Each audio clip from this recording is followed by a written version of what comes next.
Di dalam masa pandemik yang semakin meroket yang terpaparnya, secara pribadi saya sangat peduli, tapi tidak bisa berbuat banyak kecuali membagikan gratis beberapa masker dan mengingatkan pakai masker, dan pakai masker. Di masa keterbatasan ruang gerak manusia dan keterbatasan investasi oleh investor besar, juga di mana sistem keuangan negara banyak membatasi cash flow tadi, maka ada sebuah industri yang terpukul telak, yaitu industri hiburan. TV nasional banyak hilang acaranya dan menyetel rerun. Iklan turun memasang di TV. Walau penonton TV sedikit lebih banyak dari biasanya ketika PSBB, namun sekarang mulai lagi ditinggalkan penonton. Plus pengiklan, artis sinetron, penyanyi, seniman panggung juga banyak yang kering dunianya yang tadinya basah. Apalagi sineas, manusia di sekitar film lebar nasional. Mereka kesulitan bukan dari sekarang sebenarnya. Sejak 10 tahun yang lalu, gerak mereka juga sudah terbatas. Terbatas karena mereka tergantung layar lebar bioskop yang menayangkan film mereka. Lalu, pemilik layar lebar itulah sebenarnya yang paling banyak untungnya. Namun kita juga harus paham, mereka invest bioskop itu tidak murah. Beresiko amat besar, jadi wajar mereka harus untung. Karena pengendalian layar tergantung pengelola bioskop, maka kita sebagai orang sineas yang pasti semua sudah mengerti dan paham. Ketika ada film yang lebih menguntungkan seperti film Hollywood, film kita di bioskop bisa mendadak turun layar walaupun terlihat menjanjikan. Pengelola bioskop biasanya tidak peduli. Dari 1.500-an layar, pemain besarnya hanya 2 dan ada yang bahkan memiliki hampir 1.000 layar. Pernah sahabat saya filmnya baru tayang 3 hari dari 2 minggu yang dijanjikan dan diberikan 150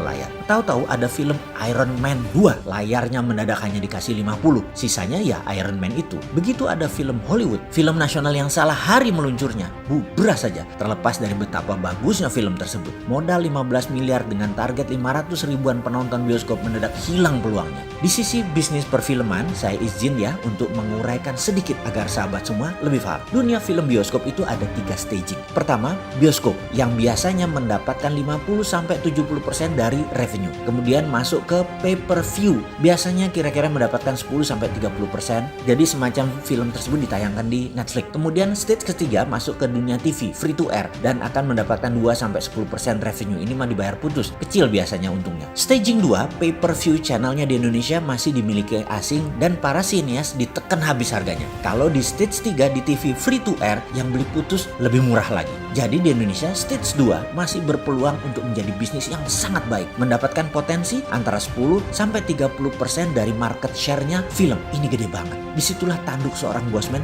berdiri ngadek kok. Saya tertantang ya. Selain tertantang, memang secara bawah sadar kayaknya disruptor, destruction, dan inovator sudah di bawah sadarnya si Sontoloyo ini. Secara filosofi bisnis atau bernegara, si Sontoloyo ini anti monopoli, anti oligopoli yang di Indonesia sudah 40 tahun bercokol. Bahkan BUMN bagi saya merupakan pelaku elitis monopoli dan oligopoli. Sebentar, kayaknya oligopoli harus diajarin sedikit lagi nih. Artinya apa supaya kalian anak milenial dan zoomer paham. Oligopoli dalam sebuah pasar pemainnya dibatasi dengan aturan di mana produsennya kurang lebih hanya 2 atau 3 atau di bawah 10. Yang lain tidak boleh masuk. Kalau monopoli 1 ya. Yang lain tidak boleh masuk dan biasanya para oligarki membayar peraturan sebuah negara agar melindungi bisnis mereka. Dan ini anti pasar bebas. Di Indonesia UKM dihalangi jadi besar dengan keoligopolian BUMN dan beberapa pengusaha yang itu-itu saja sejak dulu karena memang mereka yang buat peraturannya. Dunia bioskop sama. Apa ini salah? Bagi saya sebagai pembisnis ya wajar dan boleh-boleh saja. Jadi di dunia pasar bebas naluri bisnis kita tertantang. Disinilah sejak beberapa bulan yang lalu si Sontoloyo di masa COVID zoom-zooman dengan pemain papan atas Indonesia, dunia sineas. Otak digital kita keluar langsung. Idenya sederhana. Kalau layar lebar hanya 1.500 di seluruh Indonesia, mengapa kita tidak bikin 1 juta layar? Kita tidak bikin 2 juta layar masuk ke rumah penonton, masuk ke tangan penonton. Inilah melawan oligarki dengan demokratisasi market. Sahabat semua, akhirnya kita kerjakan model bisnis tadi. Setiap tahun faktanya saat ini ada 150